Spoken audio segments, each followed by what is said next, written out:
Since you invoked 2016, I want to talk a little bit about the elephant in the room because you've been on the front lines of this. And I gather from reading you that you learned some difficult and maybe painful lessons from that Yes. experience. You were at Facebook, you were one of the people in charge of trying to deal with all of the morass that became the problems in the 2016 Mhm. elections. So you were there during, shall we say, rough times at the intersection of Yes. tech and politics.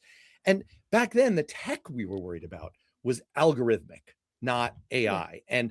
But the output of concern was the same. We were worried about reality distortion, misinformation, and the overarching concern about people's voting decisions getting skewed or broken. So, did you have a lesson learned out of that experience that you wish people would apply to AI today? Yes, there's many and a couple. And I go through a lot of this in the book too. I think there's a couple things. One is in 2016, we were not being imaginative enough about where the new threats were coming from.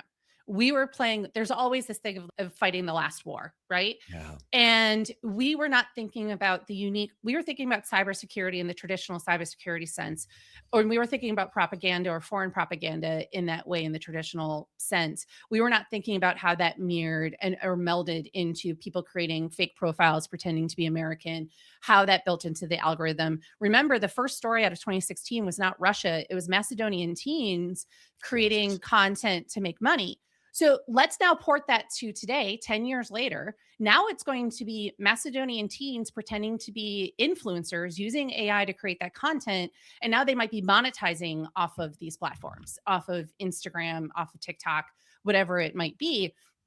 And so is that so it's are we paying attention to how these new vectors are going to be playing out? And my biggest fear is we're not looking underneath these new rocks of what might happen. Same thing of what we were talking about in terms of how these AI models provide the summaries. This is a really ripe area right now for actors who want to influence the information space to just flood the zone.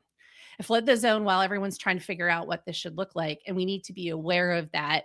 And it was something we were not thinking about back in 2016 that I really wish we were spending more time talking about today. I'm going to break the fourth wall for a second here. I totally did not plan this, but you've inspired me. I have been accused at times of using a fake background, that these books are not real. I am indeed in my office. These are real books. I've read most of them. My wife's read the other set of them. And I'm turning over my shoulder. I'm breaking a rule of podcasting to highlight a book that I'm going to pull off my bookshelf.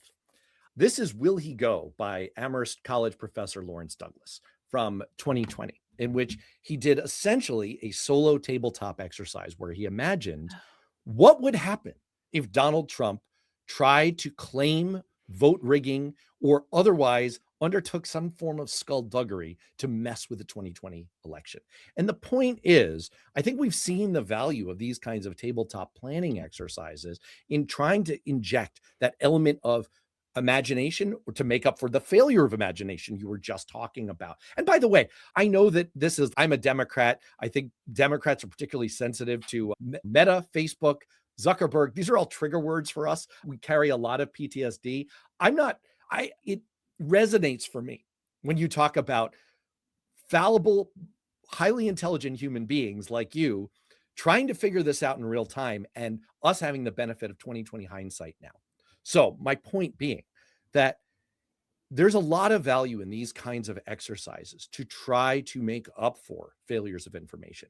And when you're talking about AI and the ways it can be used now and the lessons you wish could be applied from 10 years ago to now, have you done any exercises like this to Mm. try to be more creative about if I were trying to monetize or mess with the 2026 or 2028 elections?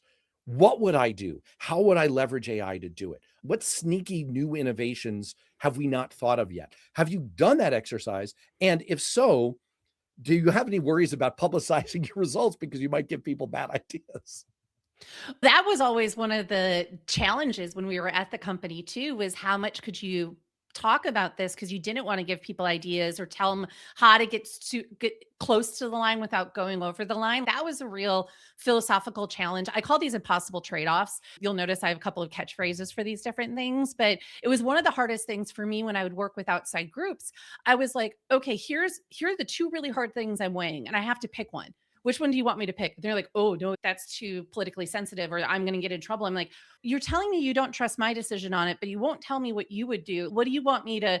I was always, what do you want me to do in this? To answer your question, though, every election cycle since like even before 2020, we were doing them after 2016 for the 2018 elections, and not just in the US, but globally around all this. And one of the reasons we created the election war room, and most companies have created these since then, is the biggest challenge is you can come up with every scenario in your head. It's not how it's exactly going to play out. So the part of the war room is Mm. actually having the operation set up of what are the steps we're going to take, who needs to be in the room, who needs to know, who's on call, what teams do you need to have to think through. And then we would run some of those scenario exercises to play them out, but it never actually happened in the way that we thought that it might.